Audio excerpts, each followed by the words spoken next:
Independence, Oregon is both modern and historic.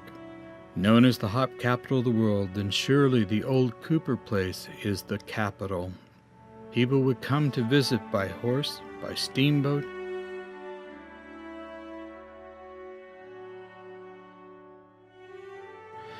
then by the old Peanut Railroad. It wasn't long before Model Ts brought people downtown. And of course the ferry boat traffic delivered cars to C Street.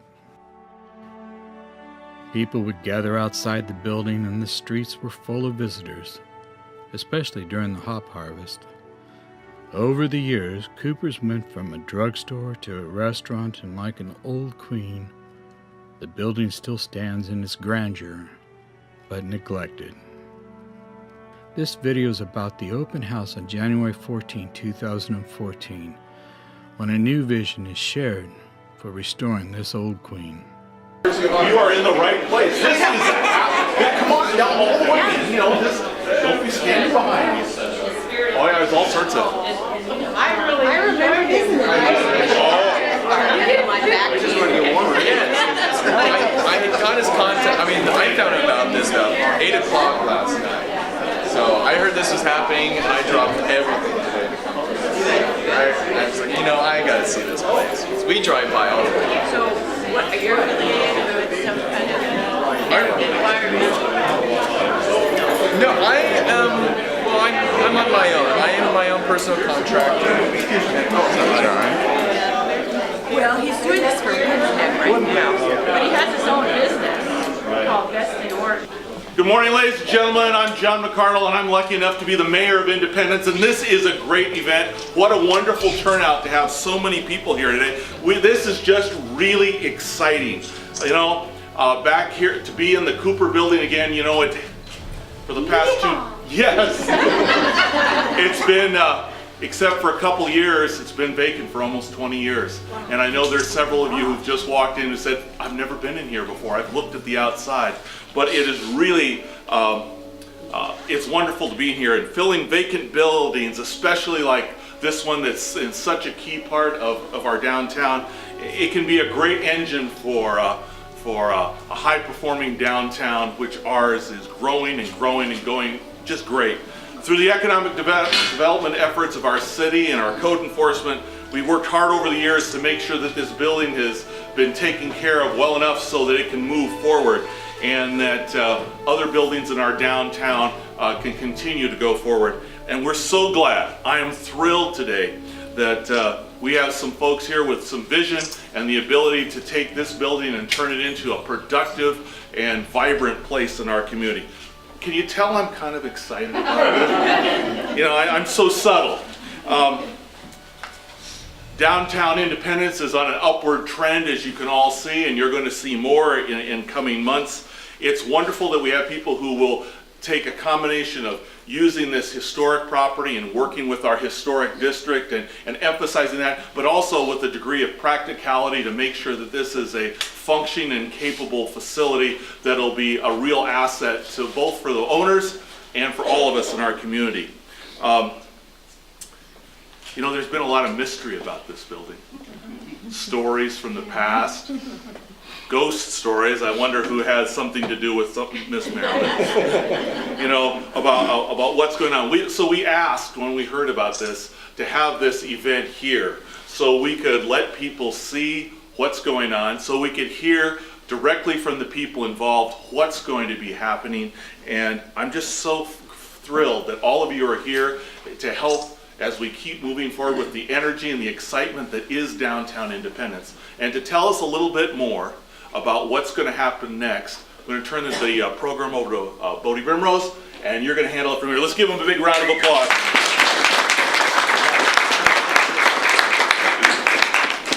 Well, I don't do speaking as much as the mayor, so bear with me. I've got to have a little more notes to keep me on track.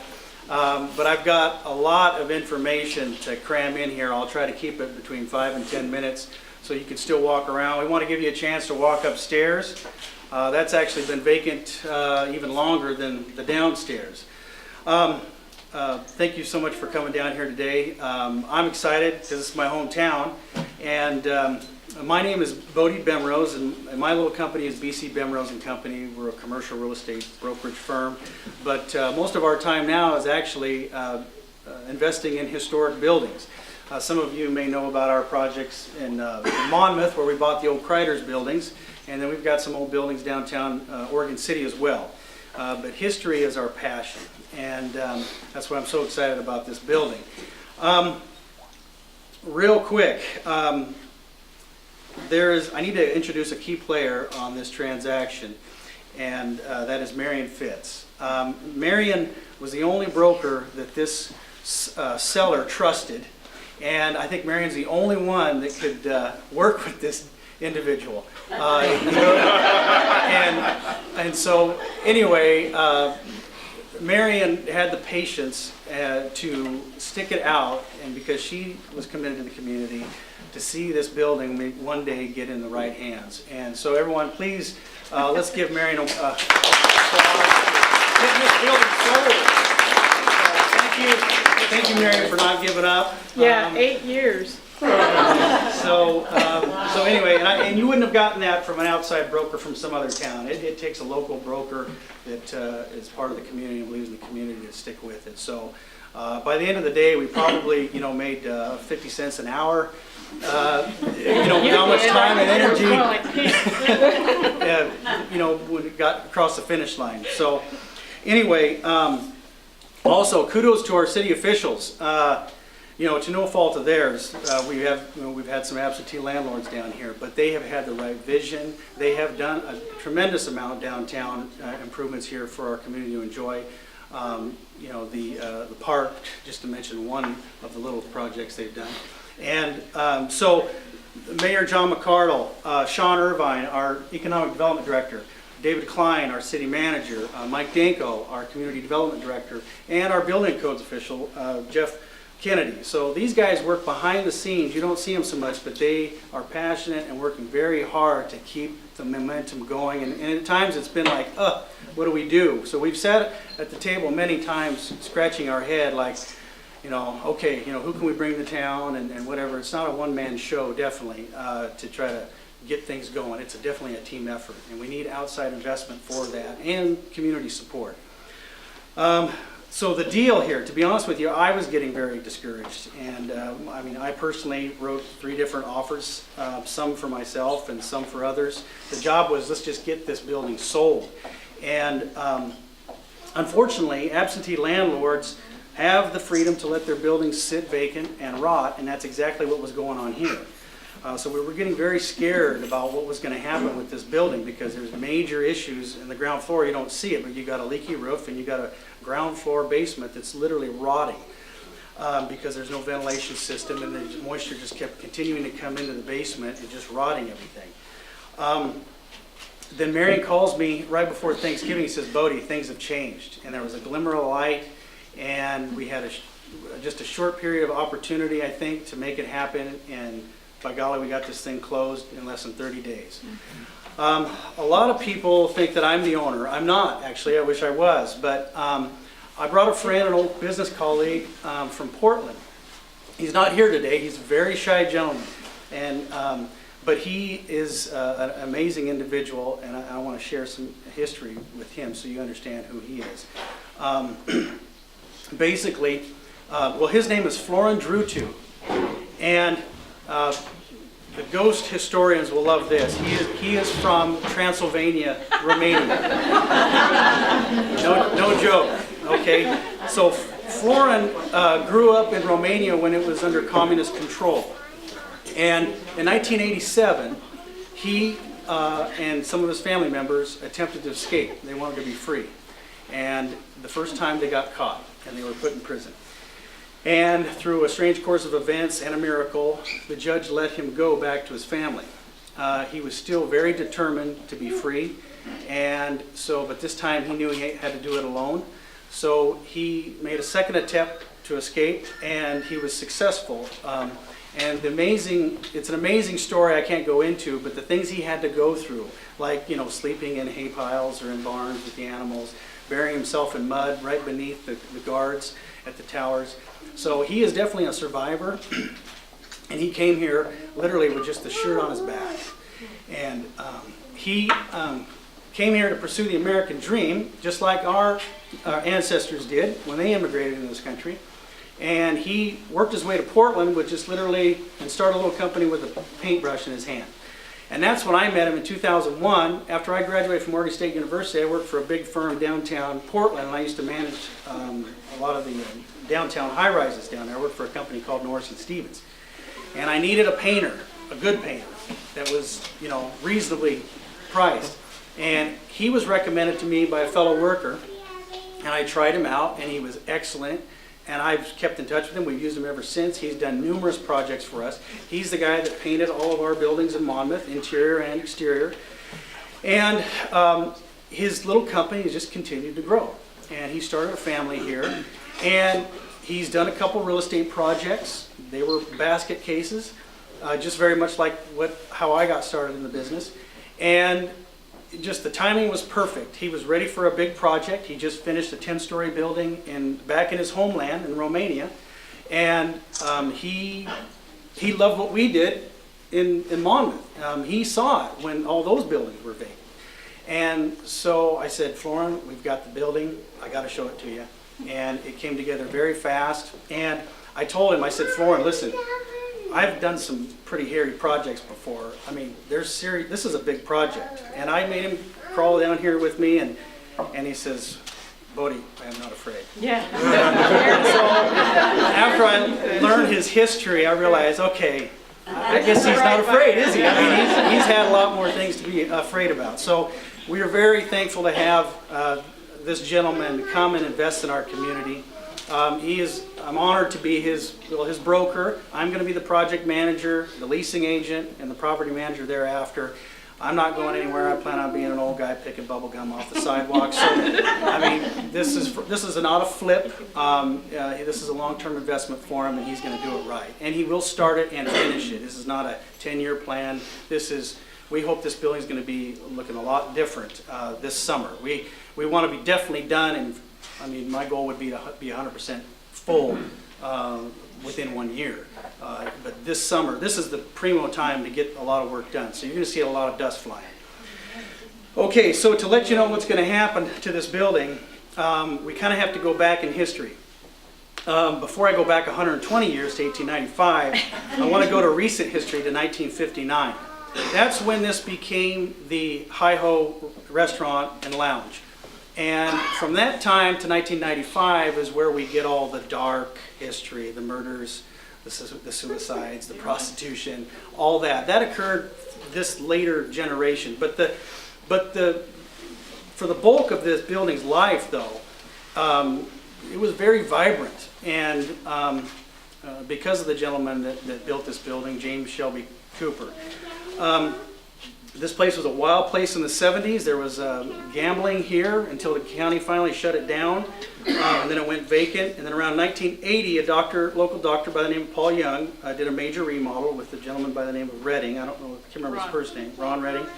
And so this is what you see here, how the building is now, was from that 1980 era remodel.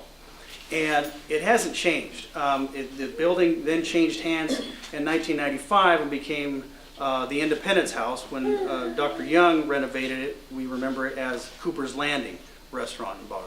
So it went from Cooper's Landing to the Independence House, and that was short-lived, and I believe it went vacant around 1996. And then it was vacant till 2000, actually till 2002. The owners that just sold this building to Florin, they bought it in 2000, opened the Speakeasy restaurant in 2002, and that didn't last very long. It was only about a year or so. So this building, yes, really has been vacant for 20 years. The upstairs was completely gutted of all the individual offices in 1979-80 when Dr. Young renovated the building. Now, let's go to the beginning. If you will allow me, let's go back to the glory year, what I call the glory years, from the 1880s on, when independence became the hop capital of the world. J.S. Cooper was a key individual, key player in this community to help this town grow. He was obviously passionate about his community. From all the written records that I can find, I can't find anything negative about him. He was a highly respected individual. There was no mystery. None of that. That didn't happen in the early days. Not even through Prohibition period. The dark times came later. He was, from everything we can gather, he started with nothing. His father was a Baptist minister. He ran a livery and stage business between Monmouth and Independence. And then he eventually got into banking and real estate, and then he started the first bank in Independence across the street. And then he was a 2-term mayor of the city of Independence. Personally, I feel this is the era that we want to respect and honor. And this is the era that we're going to bring this building back to. This is what it originally was designed in 1895. Just like Florin, our pioneer ancestors were, pursuing their American dream, just like Florin is now. He's just 100 years later, but he has that spirit of our pioneers, and I think it's great because it's contagious, and that's going to help everybody downtown. And we hope that when this building is done, it's going to open up a ton of opportunities for small entrepreneurs or other local businesses to pursue their dream or their next dream. We're all dreamers. Sometimes we finish one dream and go to another, and that's perfectly fine because we can do that in America. We can do what we want. The original building design. Okay, so if you can imagine, the front of this building, the front half of it, was a dry goods store, and then later became the Williams Drug Store. Then, kind of where that stairwell is now, that's not original, and it wasn't designed that way, but that is where the stairwell went up to the second floor offices. And then on the other side of that was 2 more little small retail storefronts. There was a barber shop and a cigar store. I've got a photo of the cigar store right here. And so if you can, it's very dark in here, but there was tons of light coming in here. You had huge storefront windows and entryways in the back of this building here. And then upstairs, you had over 10 individual professionals. You had doctors, lawyers, dentists. I'm sure J.S. Cooper had his office up there as well. And so if you can imagine, you've got 3 retail businesses operating down here. You've got 10 other businesses upstairs. This corner was very vibrant and just buzzing. And that's basically exactly what we're trying to do. We want to bring it back, with the exception of maintaining and keeping this bar that was designed. This was actually tastefully done. It's pretty cool, actually. They designed the kitchen. It was way overkill. It's huge, and it ate up most of the primo Main Street frontage retail space. But we have to pull that out anyway because the kitchen's caving in. It's completely rotten. So for the most part, from these bathrooms on, we have to completely demolish and tear out and start over. We have to replace all the rotten floor joists from the front by section and work our way all the way to the back. This area is more solid, and then back there, because the basement only goes about 1/3 of the distance. This is all crawl space, and when it was leaking and all the water got trapped in the basement, the moisture moved here and got trapped and rotted everything up here. And so, that mezzanine, if you look, it's dropping. You're okay, though. Well, thank you for that. But thank goodness that at least the roof didn't leak as bad as it could have. And so the roof and this second floor is what kept this building together. If that would have been compromised, the building would have started caving in this way. But J.S. Cooper built this building overboard. The bricks in here are larger than most of the buildings downtown. The foundation goes much deeper into the ground. He did an excellent job building this, and it's why it's still here. So the renovation plan, we're bringing back history. We're going to get this building rolling again with lots of activity. We don't know yet if it's going to be apartments upstairs or offices. Jane Hohenbeck, I don't know if she's here. Hiding behind the mayor. You are? Back here. Okay. Jane's our local architect. I've used Jane on our building. She designed our new building that we built up in Monmouth, and so she gets it. And together we're forming plans right now. We'll reveal those. This right here, if you come and look, she already did draw. We took chalk because we can see the old outlines, the old office doors and the walls. You can still see them. So this is the way it was originally upstairs. We wanted to get that plan in place so we could at least say, okay, what did they do? Let's take a look at it. Now what we know, we can maybe improve a little bit. They actually knew what they were doing back then. And then this is an as-built of how it is now. It's not how it'll be. You can envision 2 new storefronts back here.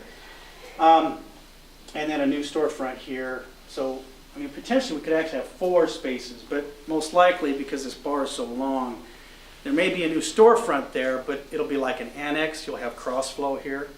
So whoever operates the bar and restaurant will also operate that space next door. But when you drive by, I mean, it's like a little mini city here on this block. So anyway, with that being said, I just have one last thing to say.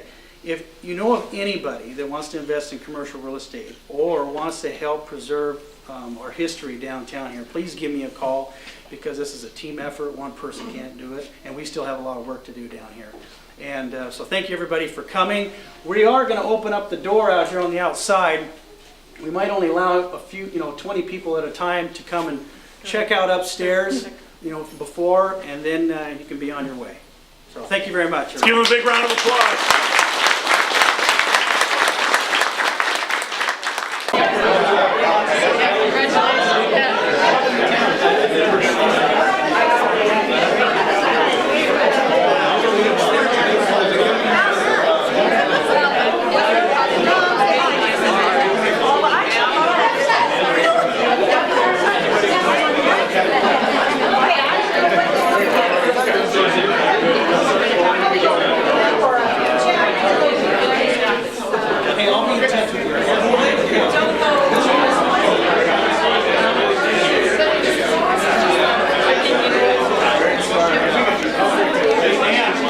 Check out the Independence Downtown Association online.